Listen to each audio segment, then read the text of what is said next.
Today we introduce Jeana Curtis, principal at North Valleys. Coming up, Jeana. Joy Encina, principal at DePoli Middle School. And Don McHenry, principal at Dotson Elementary School.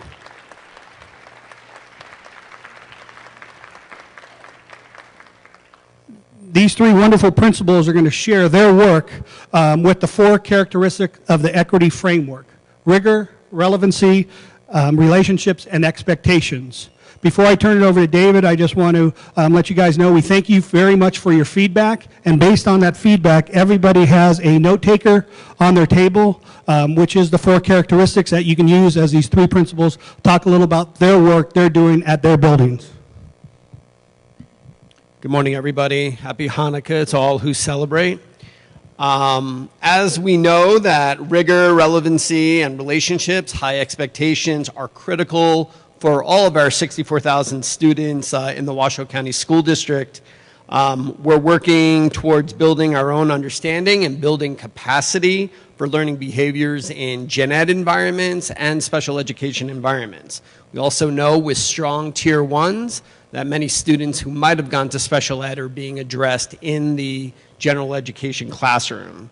The three principals that are going to talk today were asked to share how they and their staff have met the needs of every student in their schools with strong tier one instruction and tier two and tier three interventions, and how they're demanding rigorous instruction, building relationships, ensuring relevancy, and maintaining high expectations for every student within their school. So our first principal who will talk is Jeana Curtis from North Valleys High School. Just a couple topics they want us to cover this morning quickly. So hi everybody, good morning. It's so nice to see all of your faces. It's a little intimidating up here. Joy and I both agree, but we're happy to share our stories with you. So I do want to thank Colby, Brandon, and Christina for their Ed Talks last month. I thought that they were honest and open, and I truly appreciated Brandon's story and Kristen's today as well, because when you share your story, you're sharing a gift, I believe. So as I talk about leadership strategies, high expectations for all students, and building positive, meaningful, trusting, and safe relationships, I'm going to tell you that I think that Washoe County School District does an amazing job of placing principals at the schools that they are needed at. I think that's one of the strengths of our school. When I look at every principal, I think that they are dialed in at the place they should be, and they have the strength, the drive, and the passion to move their staff and students forward and have a sincere loyalty to the betterment of their community. So I'm going to tell you my story quickly. I'm a native Nevadan, taught math and was a dean at Clark County, for 8 years before moving to Reno 18 years ago.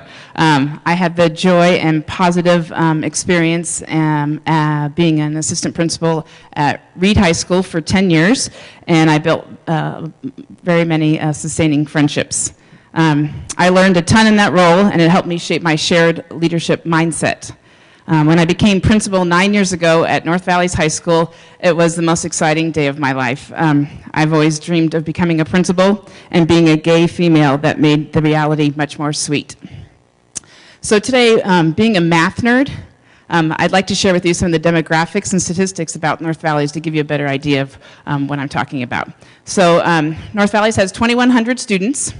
We have 55% free and reduced lunch. We have 8% CIT population, 42% white, 43% Hispanic now, 2% Black, Asian, and Native American, 12% EL, and 16% special ed, which is about 340 students. And no, that's not our magnet signature program, but sometimes people joke about that. We have a CLS program, SIP program, social resource program, and strategies program at North Valleys. We have 7 counselors, 50 support staff, 1 family graduation advocate, 1 social worker and counselor through the Peace Grant, 1 safe school professional, 4 assistant principals, 2 deans, 2 campus monitors, 27 buses, and a partridge in a pear tree. We are not a Title I school. We have about 50% of our students are first generation graduates, and we have increased our grad rate from 64% to 88% this year. Thank you. And with that, our families deal with a tremendous amount of trauma and crisis and uncertainty on a daily basis. So the challenge was on. My vision was to build leadership capacity in order to create a positive, long-lasting relationship with students and staff and provide a culture that was inviting for all stakeholders. It was apparent that our common goal was to wrap our arms around our students in order to create a safe environment for them to attend school while empowering and supporting our teachers and being transparent and real. And that's kind of like my focus, is about being transparent and real.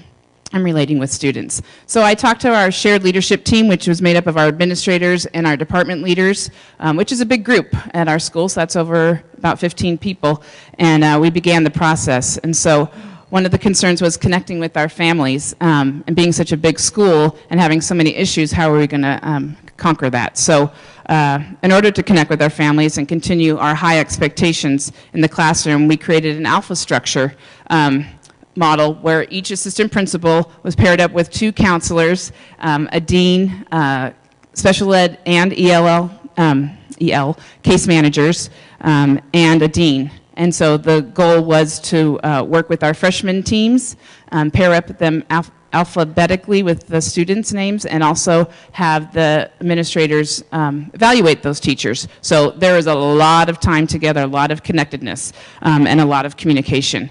And this model created a small school environment, and it has sustained its positive impact inside and outside of the classroom. So one of those successes at North Valley's right now.